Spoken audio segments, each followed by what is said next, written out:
তো বস, আজকের এই ভিডিওতে আমরা ইন্ডিয়ান সিনেমার বেশ কিছু আপডেটস দেবো। তো চলো আজকের ভিডিও শুরু করা যাক। আজকের প্রথম যেটা আপডেট সেটা হচ্ছে সানি দেওয়ালের বর্ডার 2 নিয়ে।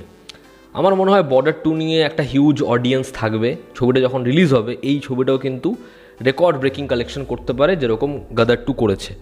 তো বর্ডার 2 এর রিলিজ ডেট আমরা জানি রিপাবলিক উইকেন্ডে 2026-এ। তো এই ছবিটা সানি দেওয়ালের যে পোর্শন সেটার কিন্তু শ্যুট পুরোপুরি ডান। সানি দেওয়ালের পোর্শনের শ্যুট কমপ্লিট হয়ে গেছে। ফ্যান্সরা এক্সাইটেড সানি দেওয়ালকে এত বছর পর আবার বর্ডারের সিকোয়েলে দেখার জন্য, দেখার ছবিটা যখন আসে ছবিটা কী কী রেকর্ড বানায়।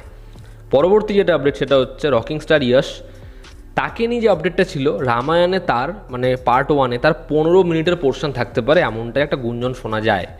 এবং সেটা নিয়ে ফ্যান্সরা হতাশও হয় যে এরকম একটা প্রোমো আসার পরে তার স্ক্রিন অন টাইম প্রথম পার্টে মাত্র 15 মিনিট। তো পরবর্তী যে আপডেটটা উঠে আসে রিসেন্টলি সেটা 15 মিনিট বা তার এক্সটেন্ডেড কেমিও আছে ফার্স্ট পার্টে, এমনটা ভাবার কোনো দরকার নেই। তার কারণ পার্ট 1-এ প্রথম অধ্যায় যেটা 2026-এ আসবে দিওয়ালির সময়, সেই ছবিতে ইয়াশের পোর্শন, রাবণের পোর্শন গল্পে 1 ঘন্টার অধিক থাকবে। তো স্ক্রিনে আমরা তাকে 1 ঘন্টার বেশি সময়ই দেখব এবং রামায়ণ কম করে হলেও 3 থেকে 3.5 ঘন্টার ছবি হবে। তো দেখার তার পোর্শনটা সিনেমা হলে আমাদের কতটা ইমপ্রেস করতে পারে তাকে দেখার জন্য আমি মারাত্মক এক্সাইটেড, দেখার সেটা কতটা মজাদার হয়। পরবর্তী যেটা আপডেট সেটা হচ্ছে আল্লু অর্জুনের পরবর্তী ছবি অ্যাটলির সাথে যে কোলাবোরেশন, ম্যাসিভ কোলাবোরেশন, সেটা নিয়ে। সেই ছবিতে আরও এক ফিমেল লিড নিজের নাম এনলিস্ট করেছে, সেটা হচ্ছে রশ্মিকা মান্দানা, এবং সে এবার অ্যান্টাগনিস্টের চরিত্র প্লে করবে। দেখার পুষ্পার পর আল্লু অর্জুনের পরবর্তী ছবিতে সে অ্যান্টাগনিস্ট এবং চরিত্রটা কেমন হয়, অ্যাটলি কীরকমভাবে তাকে প্রেজেন্ট করে। পরবর্তী যেটা আপডেট সেটাও আল্লু অর্জুন এবং অ্যাটলির কোলাবোরেশন নিয়ে। এই ছবিতে আল্লু অর্জুন 4টে ক্যারেক্টার প্লে করবে, দাদু, বাবা এবং 2 ছেলে। তো অ্যাটলির ছবিতে আমরা ডুয়াল রোল তো দেখেছি, এবার 4টে ক্যারেক্টার।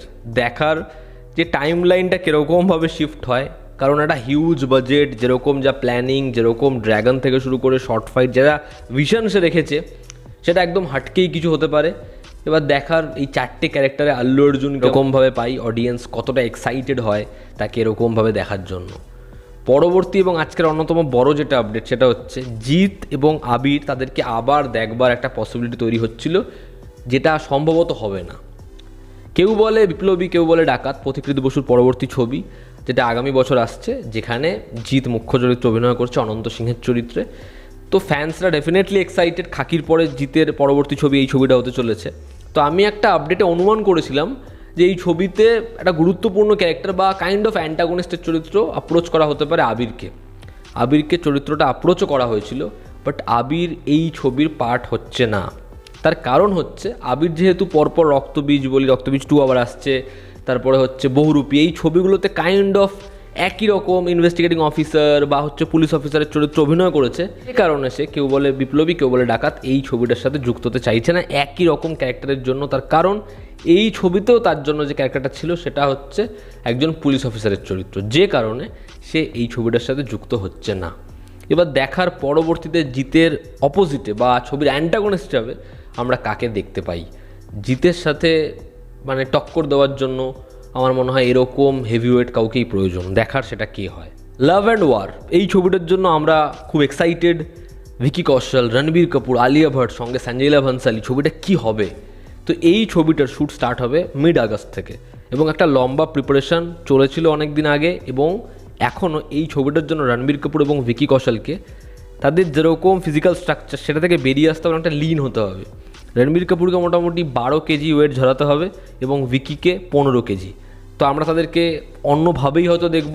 দেখার লাভ অ্যান্ড ওয়ার কীরকমভাবে ডিজাইন করে সঞ্জয় লীলা ভনসালী, ছবিটা হয় কেমন, এবং এই ছবিটা যখন আসে বক্স অফিসে কী কী রেকর্ড আসতে থাকে। এবং আজকের অন্তিম যেটা আপডেট সেটা হচ্ছে জন আব্রাহাম এবং মানসি চিল্লারের ছবি থ্রিলার নিয়ে।